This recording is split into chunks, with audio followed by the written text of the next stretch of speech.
Right. If you've ever struggled with getting your team's buy-in when you're casting a vision, a new initiative, a new goal, or even getting them to implement and execute, this chapter we're going to review in the book would basically help you address that challenge.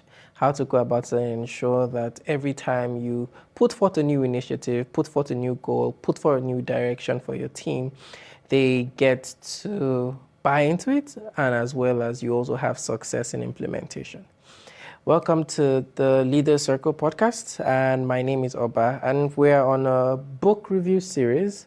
We are reviewing the 21 Irrefutable Laws of Leadership by John C. Maxwell, and today we are on chapter 4, which is the fourth law of the book. I know I said it's going to be one law per day, but I've been behind schedule.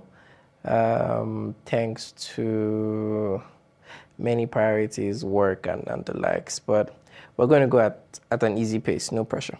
So we're going to talk about the fourth law.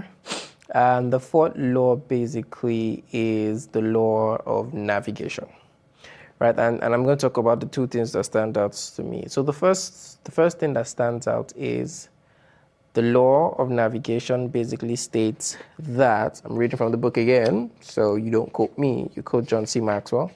It says, anyone can steer the ship, but it takes a leader to chart the course.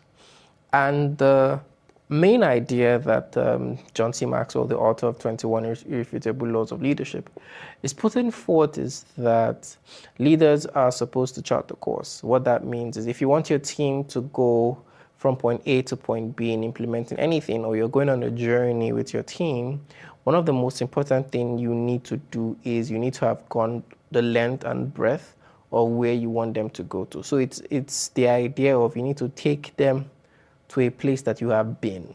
And what that basically doesn't mean, what that means. What that means is that you need to take your team somewhere you've been to.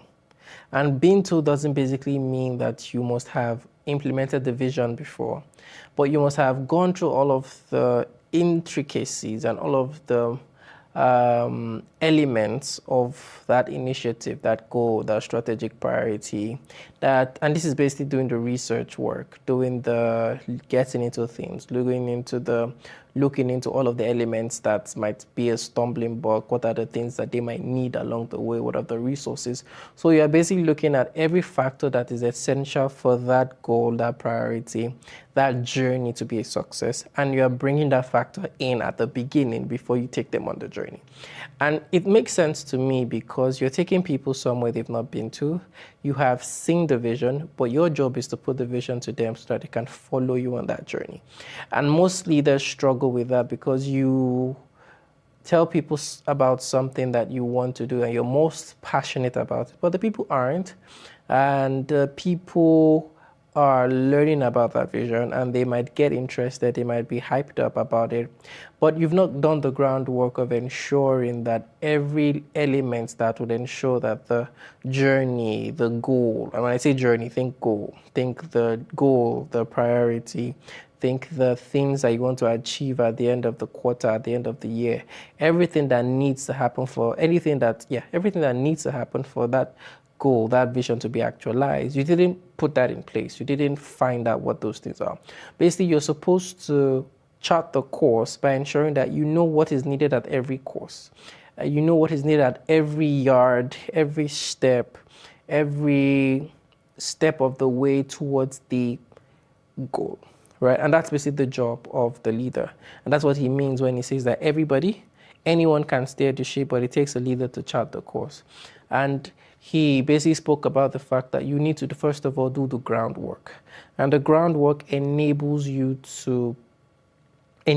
to buy into the vision. So if you come and tell them something that you want to do, for example, let's say we're going somewhere, right? And you're taking them to a very difficult place, or maybe you're trying to achieve a 20% increase in X, right? And then they begin to ask you questions, right? And you can't answer the questions. It means that you haven't done the groundwork of figuring out how the thing will be done. And that's basically the goal of charting the course.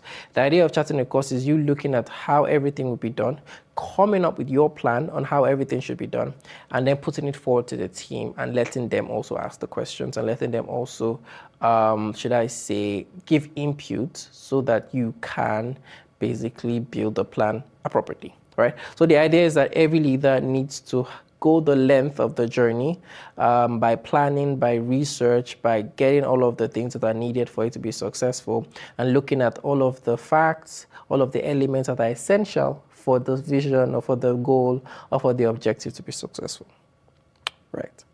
And I think that totally makes sense. And I think, like I said earlier, you're taking people somewhere they've not been to before. Therefore, you need to also convince them. You need to give them sufficient elements of fact, elements of faith as well. Conviction. They must be assured and they must be convinced that this is possible. They must be convinced that this can happen. They must be convinced that we have all of the resources, we have all of the human resource and all of the capital and all of the essential elements that can make this success. And that's where your research comes in. What are the risks along the way?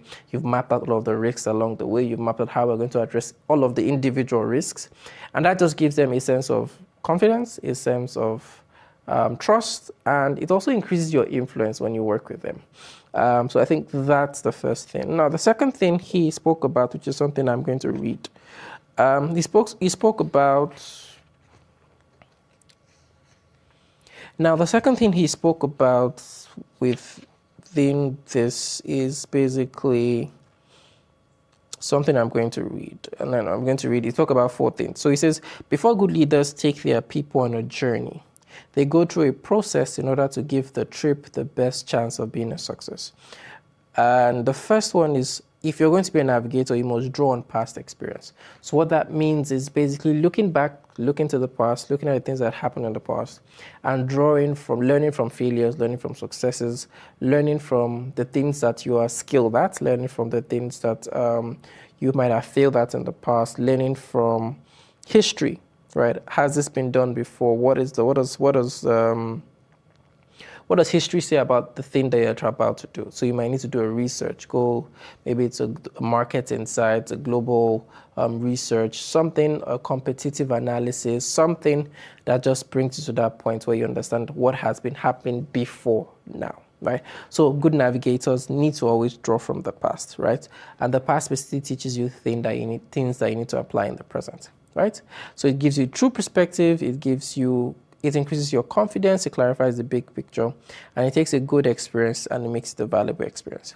The next one is to examine the conditions before making commitments. So one of the things that people do when they are pitching a plan to their team, more often than not, is they often say things like, this is what we're going to do. And I think that shouldn't be how it should be done. I think that what you should first of all do is you need to stand neutral, and I think this is why some of us use the word I think. Be neutral to the idea, neutral to your plan, neutral to your idea, in a way that it allows for them to speak to it, right? So it means that don't fully commit until you've done all of the conditions, you've researched all of the conditions that can make you successful.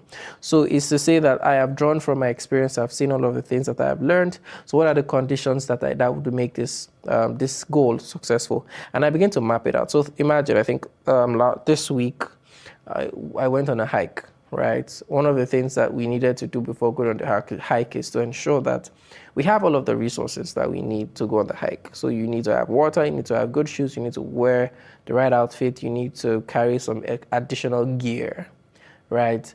The idea is that you need to basically understand what are the conditions that must be met for this to actually be a success. And that's what the leader also needs to do. A navigator needs to figure out what are the conditions that need to be placed for this to be met. So don't be, like I said, be neutral to your idea. So when you present it, is to say that these are the conditions that need to be met. And then the team basically begins to think about what other conditions they might also want to add. So there's also the third one, which is navigators make sure their conclusions represent both fact and faith. So the idea is there are some people who they are very rational, and there are some persons who they thrive on what they believe and how they feel about the thing, and they're very passionate about it. There are those who need to do the numbers, who need to check the facts, who need to check the practicality of things. And as a navigator, you need to make sure there's a balance between both.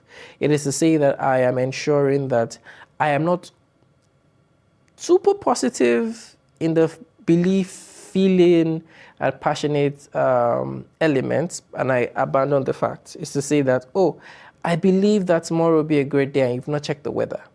What does the fact say? So there's a sense that when you put your visions forward, relax, calm down, and begin to check what does the fact say, and then make sure there's a balance between your facts and your feelings, and your facts and your belief, and your facts and what you're intuitively passionate about. So there's that element, and I believe it's true, because some persons go in a direction because of how they think and how they feel about it, without doing all of the numbers, looking into the fact, looking into the possibility, looking into all of the risks, looking into all of the rational elements that should stand as a foundation for the different initiatives and the goals that people might want to achieve, right?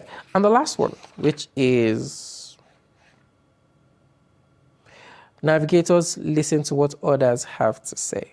So it's to say that in as much as you're the leader, you're the manager, you're the one taking the people on a hike, it's also important that you listen to what they have to say. You don't know all things. You're not the one that has all knowledge. You don't have all perspectives. I remember one thing we used to do in one of the organizations I worked with is it's scale and perspective. It's to say that if I have an apple in front of me and one side is bitten or is eaten with worms and is on a decay and the other side looks good, if I turn the apple, the side that looks good to you, you look at the apple and say the apple is good. But if I now turn the bad side to you, look at the apple and you say it's bad. So it's a thing of perspective. What side are you looking from? I need to know that as a leader, you need to check the different perspectives from different people, because people are seeing things from different lenses and from different worldviews and from different experiences. The other side is scale, right? And this is, I think I also learned this last week. There's the difference between the balcony and the dance floor. I'll put the link in the description below for you to understand that. So there's a video that speaks about that. But the balcony basically gives you the scale. You can see from above. You can see what's going on.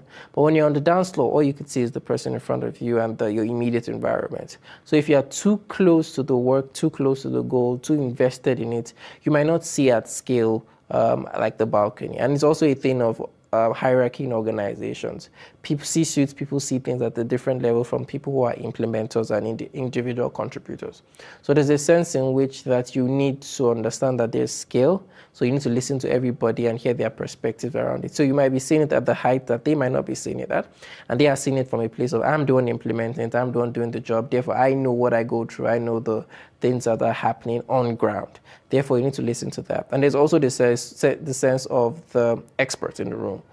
You need to also consider who are the experts in the room, who are the people who have expert knowledge, right? Who are the people that can speak as consultants, who are the people that can also speak as people you bounce ideas off, like advisors. So I believe that these are the 4 elements, that he put forth in the book for anybody who wants to chart the course for their team, right? And I think in conclusion is to say that this chapter is basically talking about visioning. How do you envision things for your team, and how do you put them forth for your team? And visioning doesn't just mean a golden idea with one good statement. I think a visioning basically has a lot of work to do with what are the criteria, what are the conditions, what are the elements that will make it a success. And therefore, every leader, every manager needs to do that deep work to ensure that they look into what they are presenting to the team, that enables the team to buy into the idea, and also enables people to think about the idea even in the place of, should I say, execution and implementation, right? So it's collaborative, it's co-created, and also it is from a place of empathy, right? And a leader and the leader also considers the people in the the envisioning process as well. So yeah, it's to say that you as a leader need to also navigate. You need to chart the course. You need to go from point A to point B and look into it for your team to be able to see what you are saying, and also for you to see that what you're talking about is practical. All right, thank you for chapter 4, which is the law of navigation. I'll catch you in the next one, which is chapter 5, the law of addition. All right, see you soon. Thank you. Bye.